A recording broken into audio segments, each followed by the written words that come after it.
Ecclesiastes chapter 2. Now, there's a lot to be learned out of this book.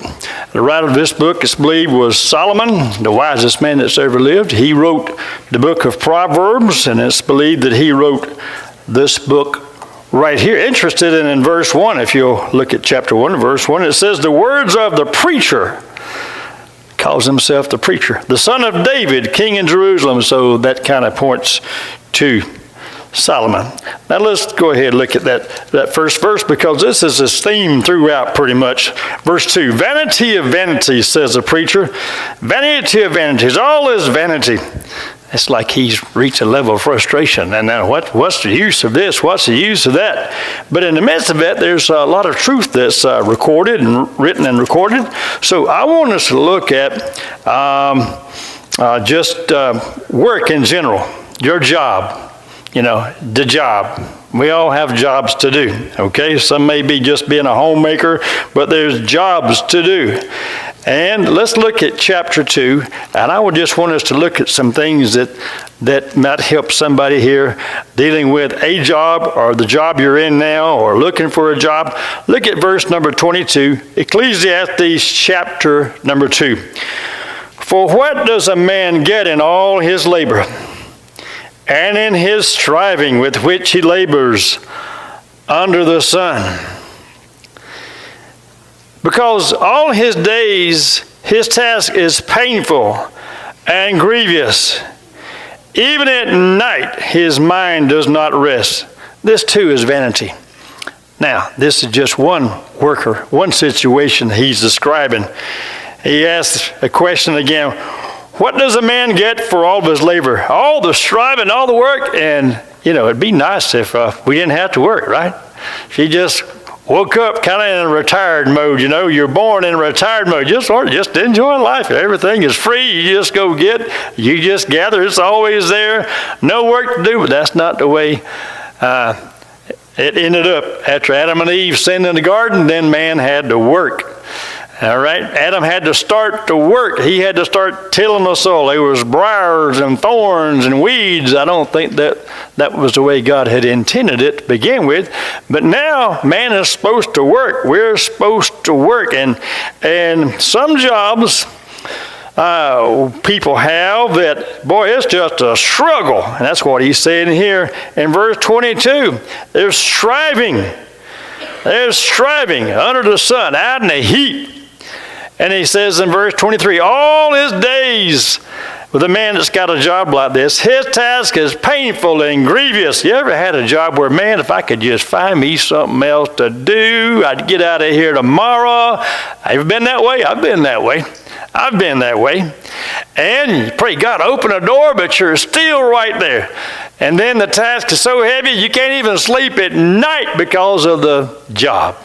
The job. So some jobs are unpleasant. But then there's also ideal jobs. Look what he says in the next verse 24. There is nothing better for a man than to eat and drink and tell himself that his labor is good. Man, I like this job. This is good. This is a good situation. He says, this also I have seen, that it is from the hand of God. It is from the hand of God. Verse 25, for who can eat and who can have enjoyment without him, without God? So enjoyment comes from God. A good job where there's nothing better to eat and drink, and you see there's benefit in your labor. Hey, this is paying off. You know, this just feels right. This I'm satisfied with it. This is good. This is a good situation.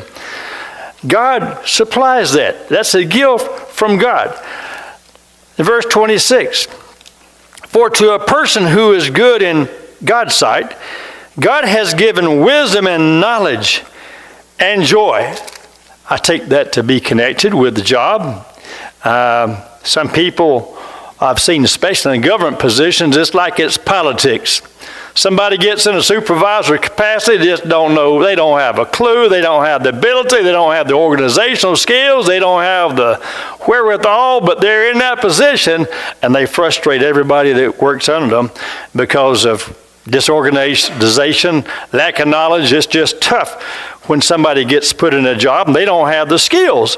But when you're in a job you like to do, I think God has given you wisdom and knowledge and joy for that situation there that you're in.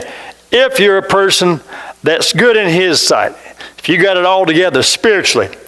Conversely speaking, rest of that verse 26, while to the sinner He has given the task of gathering and collecting, so that he may give to the one who is good in God's sight.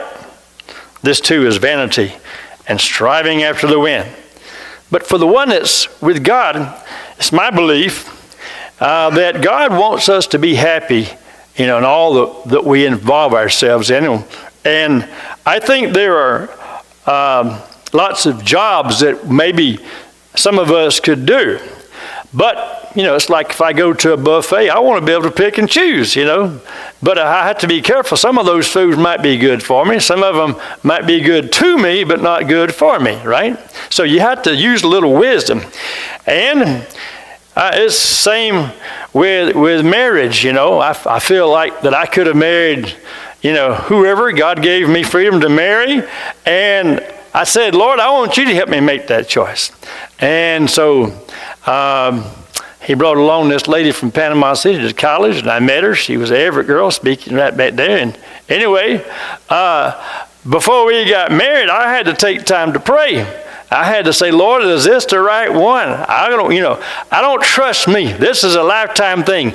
I trust you to guide me. And finally, He revealed, this is the one. And so we got married shortly thereafter.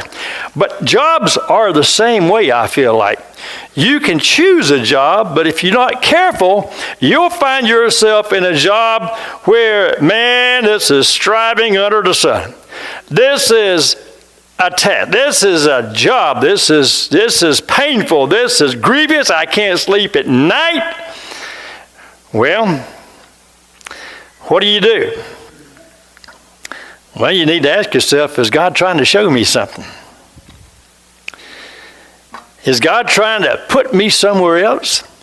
I've been in jobs that lasted for more than a few days that I wanted to get out of. We were talking months into years, and I'm still there. But finally, when I learned the principle of dealing with adversity that you've heard me share about many times, wherever you are right now, if there's frustration going on, you need to find out where you are in God in this thing. Because there's a time and a purpose for everything. It could be that you're where you're supposed to be right now, and God's trying to show you something. He's trying to mold something in you that you could not ever be able to attain to or grasp, and you still may not ever realize it, but He may be working behind the scenes, and actually He is working behind the scenes. He's always working. And where you are, yes, He wants better for you, but He's trying to get you ready to get you to that next place. So in that job, if you've got a bad supervisor, if things just aren't working right and you're unhappy, you just need to pray, Lord, is there something you're trying to show me here? If so, help me to get it. And Lord, help me to learn it so I can move on. And then pray for open doors and for God to show you something that you can do that will be pleasing to Him and still be something that you could possibly make a little money at. And we'll talk more about that as we go on. Let's look at another verse. Look at Ecclesiastes 3, verse 9. What profit is there to the worker from that in which he toils? Why are we working? Why are we doing what we're doing? Verse 10, I have seen the task which God has given the sons of men. A better translation, I have seen the job, I have seen the occupation which God has given the sons of men with which to occupy themselves. Now, if you're still young, you hadn't reached the retirement age, you're not sick, dead, or dying, God intends for you to work. He intends for you men to have a job, okay? And some ladies. Occupy. God has given jobs for people to occupy themselves with. And let's go ahead and look at verse 11. He has made everything appropriate in its time. Okay, God has given jobs to people that he wants them in right now. He has also set eternity in the heart of man, yet so that man will not find out the work which God has done from the beginning to end. And look at verse 13. Moreover, well, verse 12 and 13 go together. I know there is nothing better for them than to rejoice and do good in one lifetime. Moreover, that every man who eats and drinks sees good, and all his labor is the gift of God. You need to be able to see good in your job. And if you're at a point where you can't see good in your labor, you need to look toward God and say, okay, God, what's going on? It may be that, hey, the first few weeks or the first few months or even years on this job was enjoyable. Boy, this was right. But now, God, I don't know so much. So it may be good to have a evaluation time, a reevaluation with God, and just put it before him. Lord, are you getting me restless because you're trying to carry me to something else? Are you trying to show me something? If so, then help me to endure. Help me to keep on keeping on, and he'll give you the peace. I had a frustrated situation a few years back, and even had a supervisor just yelling at me. I mean, yelling. I can't, Lord, so, how do you do with that? You got to have money. You got to have a paycheck. So I finally just prayed about it and knew that, hey, she can't yell unless God gives her breath to yell at me. And no supervisor can do anything to you unless God allows it. I had to reflect back on old Job. He lost it all. God gave devil permission to attack him, take away his possessions, take away his health. But God ended up blessing him twice as much. He just kept on enduring. He kept his hope in God. He said, though he slay me, yet will I trust him. So you keep trusting God. You look to him. He may want you to stay right there and just take it. But guess what? In the midst of all that frustration, I learned that I could have a peace that passes all understanding. If supervisor just wants to get in a tizzy, we'll let them get in a tizzy. If they just want to go ape wild and go crazy, just let them be crazy. If they don't want to come up here to where I'm at, let them stay down there, God's in control of this thing. They can't do anything unless he lets them to me. If they want to give me the pink slip, they can't give me a pink slip and dismiss me unless God tells them to and lets them do it. So you keep trusting in God. And I think there's nothing wrong of looking and praying for God for an open door for something better. But no, you don't want to just leap out into nothing and just quit and then you got nothing to do. Some of you got car bills, insurance and all. You don't want to just quit. Use a little wisdom. Just hang in there. God will help you. He'll help you. And if he wants you somewhere else, guess what? That job will come to you. It'll come to you. Somehow you'll be with somebody and they'll be looking for somebody and it'll just work out. It'll just work out. So you just trust God. Let's read another verse or two. All right, I went on to verse 13. Gift of God when a person sees good in his labor. And let's see. But be careful on why you get a job. Be careful of chasing money. Look at Ecclesiastes 5:10.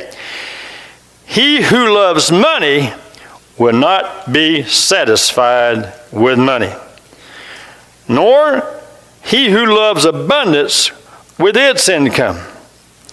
If you're chasing after money and you just want to get rich, you're never going to be satisfied. That's what God says. You'll never have enough. Or if it's just collecting, I want me, I don't know. I just throw out something. An antique collection. Never have enough. Always got to have one more piece of old furniture. Always got to have this little whatnot. Never satisfied. Never getting enough. You just always want more and more and more and more and more. You need to get out of that attitude. Instead of choosing to be rich, we need to choose wisdom. We'll have some verses on that. But first of all, Paul told Timothy in 1 Timothy 6, verse 10, that the love for money is the root of all what? Evil. The love for money is the root of all evil. So be careful If you find yourself chasing after money, you better look at your heart and make sure that you got the heart God wants you to have. This verse here, Hebrews 13:5, says, make sure that your character is free from the love of money. And you don't just stop there. Make sure your character is free from the love of money, being content with what you have. Being content, that means you got a peace. That means you may have a job with a bad supervisor. You may have a job where the pay ain't good enough, but you need to be content until God gives you a release, opens the door for something else.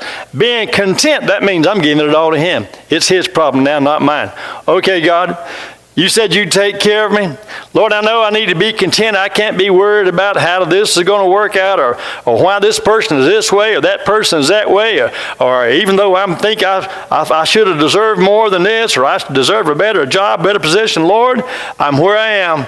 Now you just help me be at peace and be satisfied and wait for God to move and work in your life. Proverbs 11:28.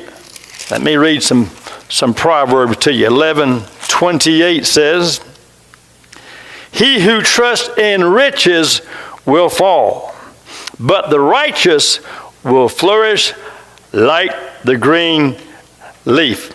That's Proverbs 11:28. Here's another one for you. Proverbs 23, verse 4 says, do not weary yourself to gain wealth.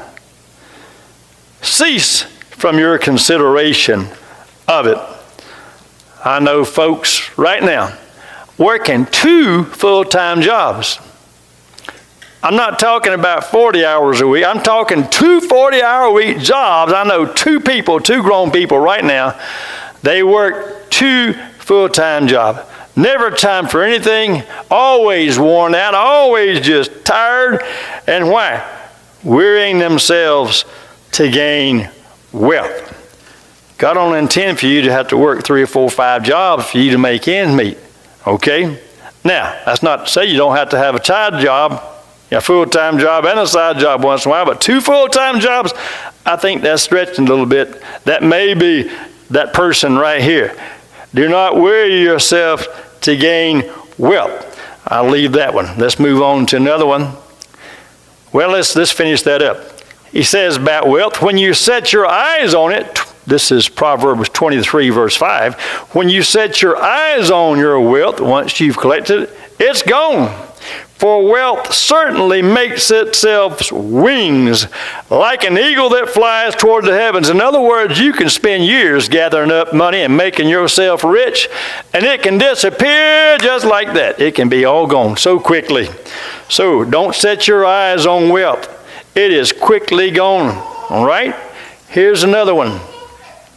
Proverbs 30, verse 8. 30, verse 8. Here's a good prayer to pray. Last part of that verse. Give me neither poverty nor riches. Feed me with the food that is my portion. Lord, yeah, I want to be rich. I sure don't want to be poor. But Lord, whatever you want me to have, that's what I want to have. Whatever job you want me to have, that's what I want to have. Give me neither poverty nor riches. Feed me with the food that is my portion. That's in Proverbs 30, verse 8. Now, I mentioned wisdom earlier. For a person to set themselves in a focus on riches and finding a job that's going to make them rich, we have seen is not the right thing to do. But instead, seeking wisdom is, listen to these verses. Proverbs 3, verse 13. How blessed is the man who finds wisdom, and the man who gains understanding. For her profit is better than the profit of silver, and her gain better than fine gold. She, wisdom, is more precious than jewels, and nothing you desire compares with her. And it shows some things that come with wisdom. Let's read a few of these verses. Long life is in her right hand. In her right hand are riches and honor. You want to get rich? Get wisdom. If it's meant for you to get rich, you'll have the wisdom to be able to get rich. Her ways are pleasant ways, and all her paths are peace. She is a tree of life to those who take hold of her. And happy are all who hold her fast. Happy. People want happiness, and they think they'll find it in riches and lots of money so they can have this or that. But here the Bible tells us, if you want to be happy, get wisdom. Get wisdom. Happy are all who hold her fast. What was that prayer again, Lord? Don't make me rich. Don't make me poor, but whatever in between you want me to have, just help me to have that. Whatever's my portion, God, it's not meant for everybody to be rich. Did you realize that? It's not meant for everybody to be rich. And we've already read, riches can be bad for you. And what did Jesus say? Hardly shall a rich man enter into heaven. So that can be a dangerous thing to have, is riches. All right, I'm not saying you can't be saved and be rich and be in God's will, but it's not meant for everyone. Now, let's move on to some conclusions here. There's a verse somewhere in Proverbs, maybe it's in Ecclesiastes. It's somewhere in Ecclesiastes. I can't find it right here on my list because I'm going to skip some things so we can close this out. But it says, whatever your hand finds to do, do it with all your might. So when you get a job and God opens the door, well, you just put your all into it. You work hard. You work the best you can. And the New Testament would say, do your work as unto the Lord. You work for this employer just like you would work for Jesus if he was your boss. That's what he wants you to do. No matter if you like your job or not, no matter if you like your supervisor, you do your work as unto the Lord. That's the way we're supposed to do. Now let's look at Ecclesiastes chapter 12, verses 13 through 14, and we're going to close this off. Ecclesiastes 12, 13 and 14, and I've got to get back out of Proverbs and back into Ecclesiastes. I was looking in the wrong book. All right. The conclusion, this is right at the end of this book. He's been talking about vanity and all kind of stuff, and I just pulled out to me what was some good stuff on the job market, okay, on being employed. Here's the conclusion, verse 13. Of chapter 12, the conclusion, when all has been heard, is fear God and keep his commandments. That's the bottom line right there. Worry yourself, concern yourself with fearing God and obeying him. He says, because this applies to every person. For God will bring every act to judgment, everything which is hidden, whether it's good or evil. Now I've got one more verse here written down past that to close on. I think I'm going to see, and I'll let you know if I've arrived there. Maybe I'm not mixed up. Proverbs 22:2.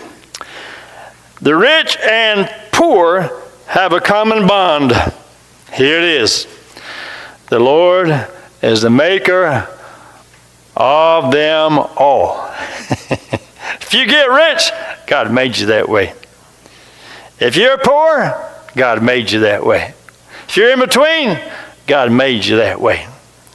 Nebuchadnezzar, that old king, who thought he had arrived, boy, he was on top of his house looking around at his kingdom. Boy, look what I've got for myself. Look at all I've accomplished, he was thinking to himself. And the Lord said, what? Just because you're thinking that way, you're going to be made like one of the beasts, and you're going to be on your belly for a while, eating grass like an old cow. Because you not realize that the Lord puts people over kingdoms. The Lord puts people here and there. It's him that puts people where they are. They don't get there by themselves. They may think they do. He thought he did. Ultimately, God is in control. The rich and the poor have a common bond. The Lord is the maker of them all. What's the conclusion? Fear God. Keep his commandments. That's the conclusion. Fear God. Just look to him. Let him give you what he wants you to have. Let's stand together in prayer.